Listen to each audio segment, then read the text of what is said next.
Biyaya ang itinuturing ang pagdami ng supply ng tamban sa Iloilo.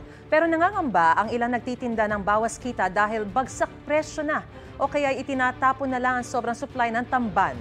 Live mula sa Iloilo City, may unang balita si Zen Kilantang Sasa ng GMA Regional TV. Zen!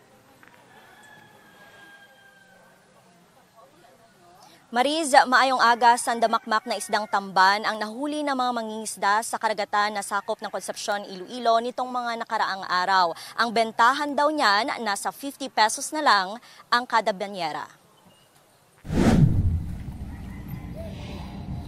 Umaabot sa 5 tonelada ang nahuhuling tamban kada araw ang dinadala ng mga mangingisda sa fish port ng Concepcion, Iloilo. Ayon sa Local Economic Enterprise Office ng Bayan, season ngayon ng tamban kaya natural lang na sagana ang huli. Dahil dito, bumaba ang presyo ng tamban. Mula sa 500 pesos kada banyera, may mga pagkakataong nasa 50 pesos na lang ito kada banyera. Hindi pa po sa 300, kaya down sa 200, minsan tag 100 na lang, minsan may 50 na lang ang per banyera. Ayon sa LEEO, hanggang 4 na tonelada lang ang naibebenta. May ilan daw na bumibili ng isda at ipinamimigay ito sa mga tao sa barangay. Ang natira, ibinabalik sa dagat at itinatapon. Kaya ginakaon mo na sa mga iba na isda. Okay. O kasag o ano kasi sa mga isda. Ginakaon mo na siya.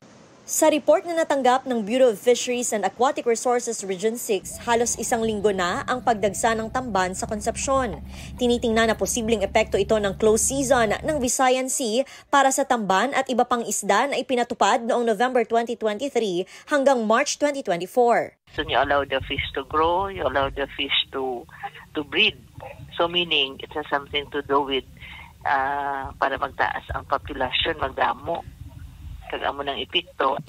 Kabilang rin sa dahilan sa pagdami ng supply ng tamban sa bayan ay ang maraming marine protected areas. Itinuturing na malaking biyaya ng Iloilo Provincial Agriculture's Office ang pagdagsa ng mga tamban. Pero pinangangambahan nila ang posibleng pag-harvest ng juvenile fish. We might have nga less ang aton nga manginmay mo ang mga breeders naton comes November. Okay, kung masigi ang aton nga harvesting.